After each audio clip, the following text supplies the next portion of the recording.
Welcome to Counterpoint. I'm Tanya Granick-Allen. In early November, the Democrat Party was left shocked and stunned when Democrat and previous Governor Terry McAuliffe was defeated by Republican newcomer Glenn Youngkin. And the shock wasn't solely that the Democrat was defeated in this blue state. It was the margin of victory for the Republicans, which surprised the country, 2%.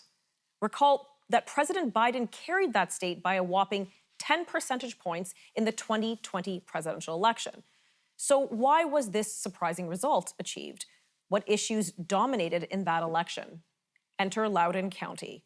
Now, I, like many of you, hadn't even heard of this county prior to a couple months ago. But the Loudoun County School Board meeting of the past several weeks serves as an example of the power of parents and the lesson to never poke a mama or papa bear in the eye. They will bite back to protect their cubs. So what happened in Loudoun County? Well, parents erupted at the local school board meeting when the superintendent denied knowledge of a sexual assault at one of his schools. At the time, it was alleged that a 15-year-old boy dressed in a skirt entered the women's bathroom and sexually assaulted a girl. Parents accused the board of a cover-up. And what's worse, the victim's father, Scott Smith, was arrested and branded a domestic terrorist when he defended his daughter at one of these Loudoun County school board meetings earlier this year.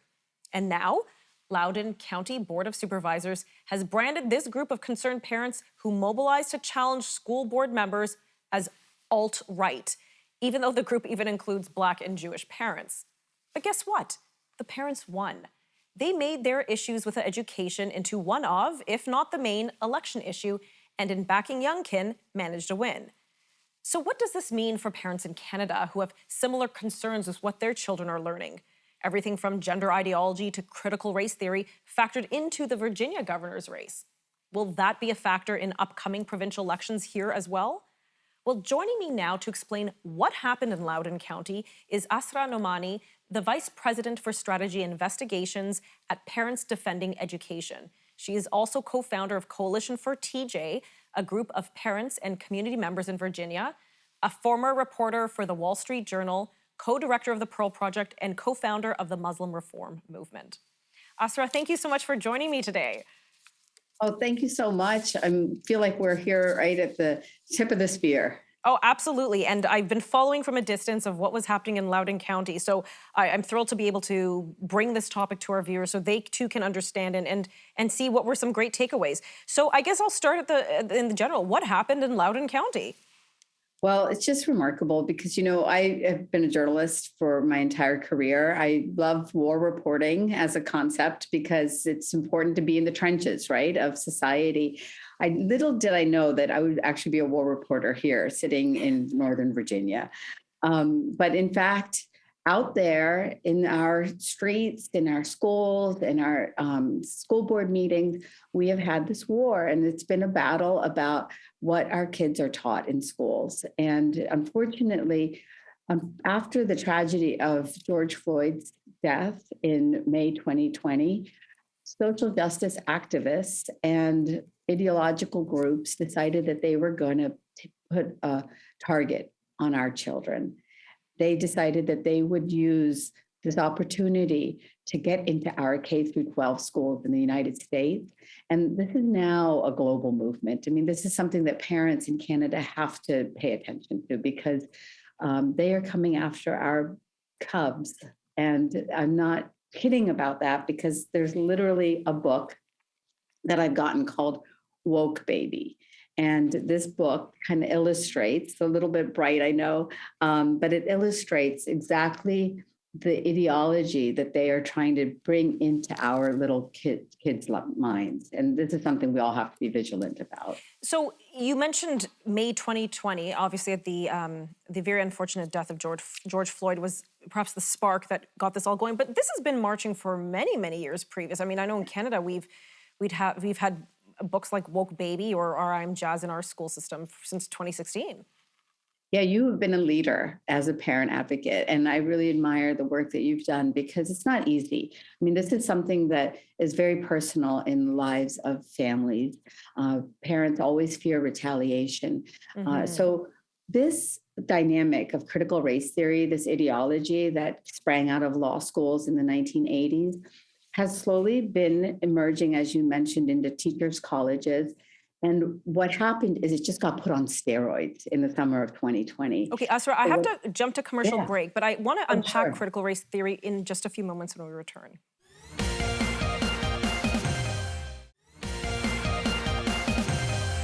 Asra, before we went for commercial break, you were discussing the emergence of critical race theory and where it came from and when it started to take root in education. Yeah, so I reached back here to my library, and this is the novel. This is the kind of anthology of critical race theory that's available in law schools, and this is exactly what has the teachings of things like intersectionality. So then, what happened is it became books like this, Critical Race Theory in Education, and then literally in Loudoun County, Virginia, there was a contract that was purchased last May 2020. And in it, it says that this company called Equity Collaborative is going to provide coaching support for Loudoun County Public Schools leaders, follow-up meetings focused on critical race theory development. And so they are trying to gaslight parents in the state of Virginia, as well as in the country and along with the global community right now. But there are contractors making millions of dollars bringing this into our school systems. And the reason why this local governance issue matters is because school boards that are elected by the voters are purchasing these multi-million dollar contracts. And that is then how we end up with crazy teachings like this course that I just picked up in Fairfax County, Virginia, that is going to be talking about the problems with whiteness. And right now we have a young man in our school system here who has been shamed in his class for the sin of being white. And the reason I'm a liberal, and this might be surprising to some people, but the reason why I oppose these ideas is because it is so illiberal to judge people by the color of their skin. It is so illiberal to shame people based on immutable traits like race. I agree. I agree 100%. So some of our viewers may not understand fully critical race theory. Could you just give us the, Cliff's Notes versions, if you will? Oh, absolutely. It's really in the name. The notion of it's a theory, so it's an approach that race is the critical lens through which we need to look at all of society's problems. And that is then how they end up with concepts like systemic racism as the problem for all of society's, quote, injustices.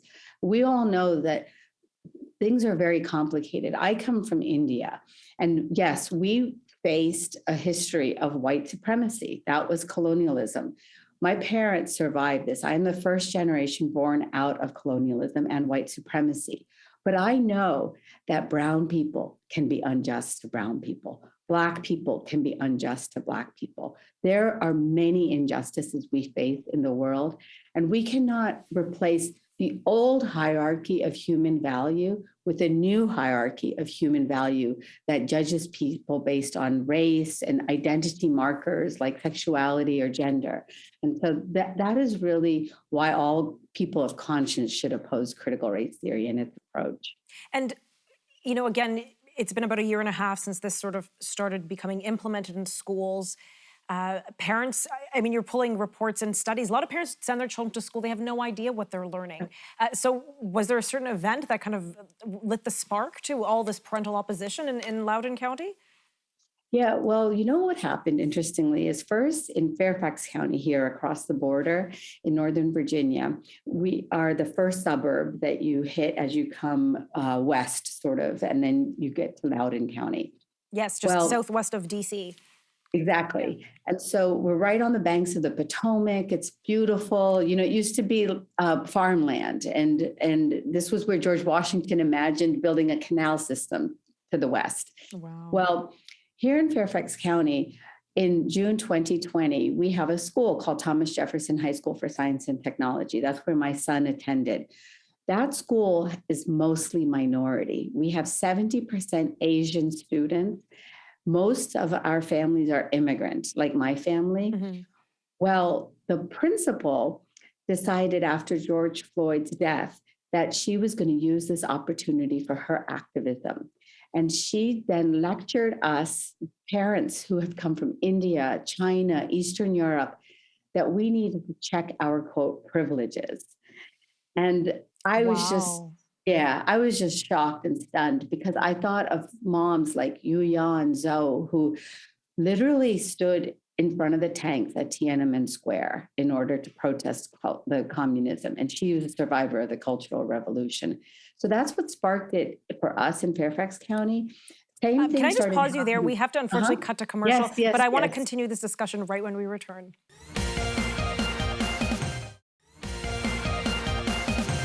Asra, please continue about your experience in Fairfax County as a woman of color, being told that you need to check your privilege. Oh, yeah. It was just shocking because I came to this country at the age of 4. I knew no English and I lived in poverty with my family because my dad was in school. We would turn on the lights and let the cockroaches scamper into the corners, before we would take a step in the kitchen at night. This is a reality, but we came here because we love the idea of the American dream. That's what my father came here to pursue. And that's what brought my son to this amazing school.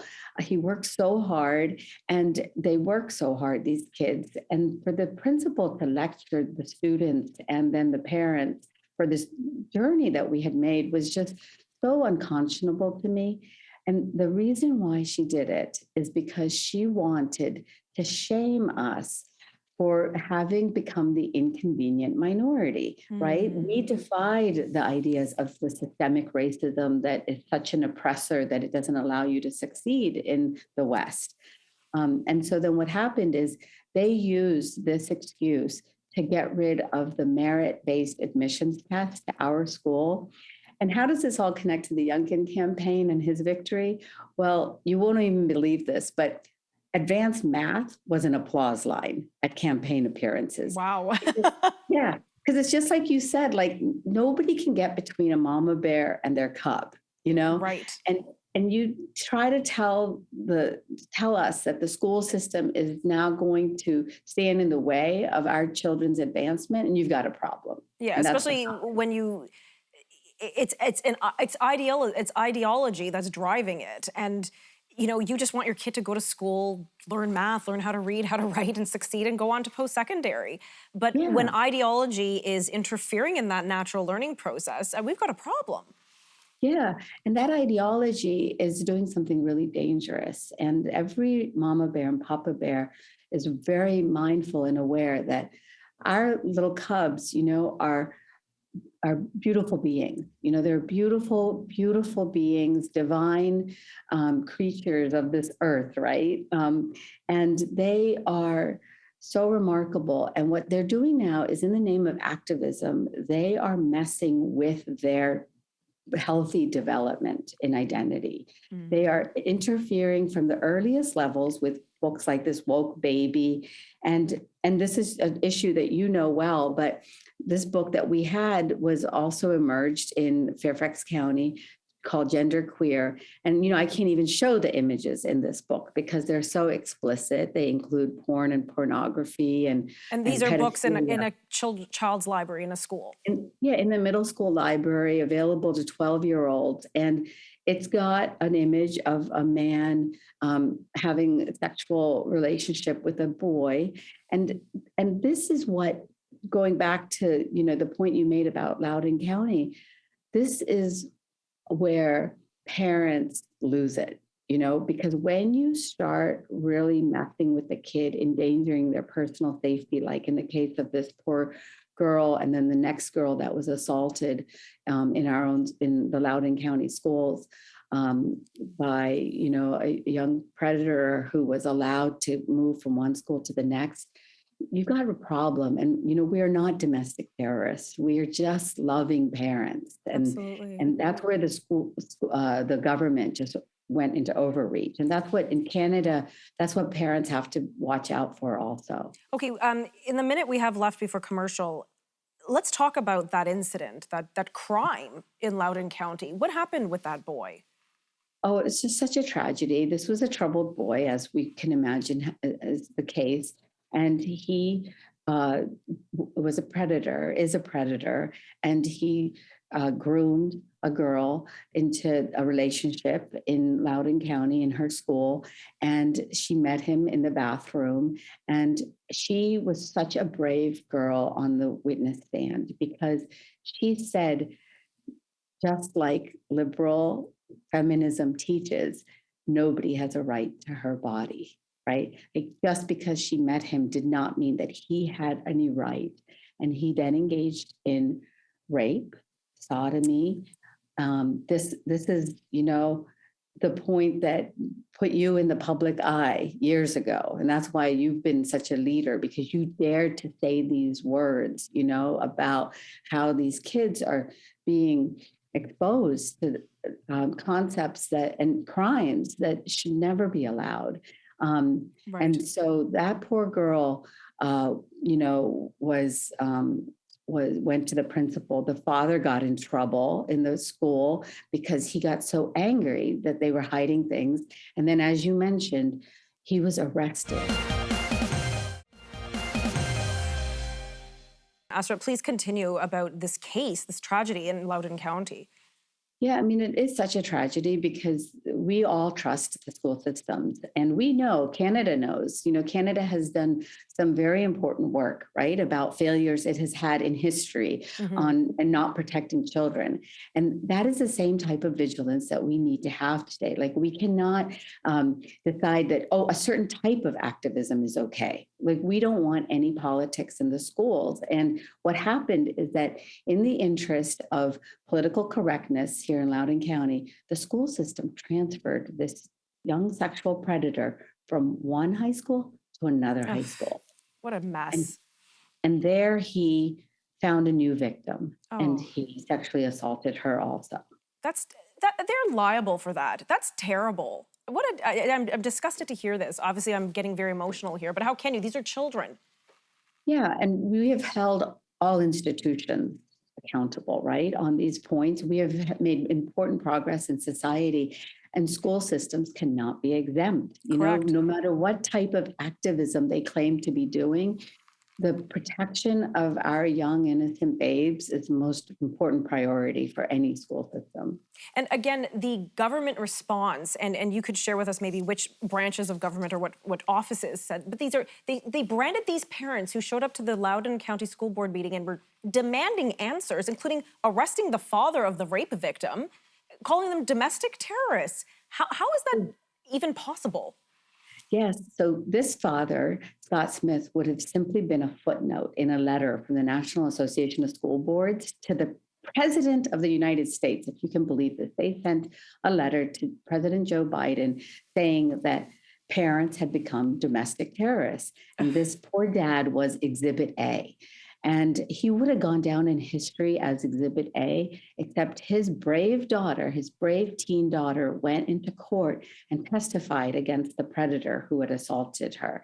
And what is so triumphant about this is that she did not allow shame to silence her. And I believe that we, as the mama bears and papa bears, like we have to get inspiration from our kids in that same way. Yes. And be unapologetic in our defense of their right to exist and learn with safety and in innocence and in beauty. Yes, we must protect that innocence.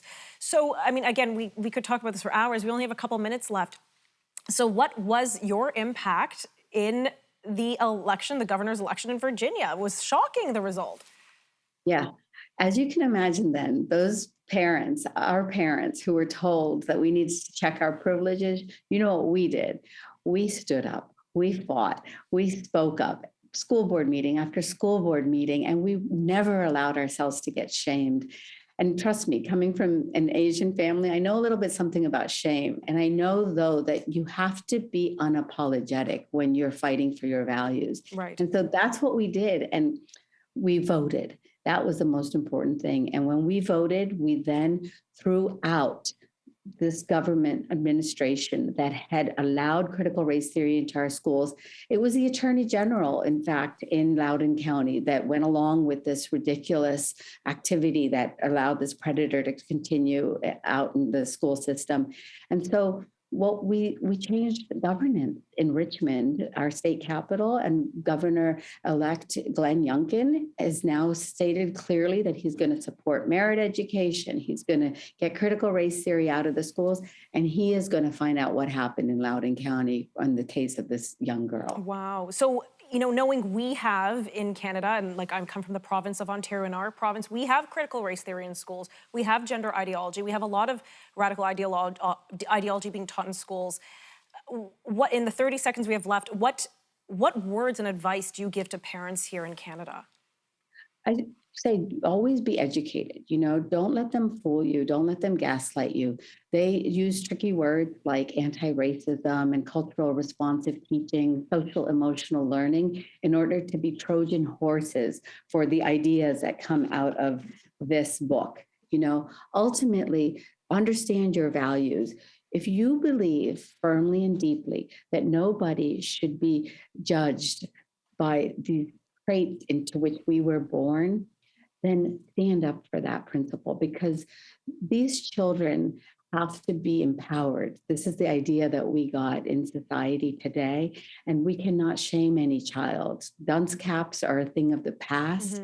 So please overcome any fears that you have. Express yourself in whichever way you feel safe, but no matter what, stand up and speak up for our cubs, because they depend on all of us to be their protectors. There we go. Thank you so much.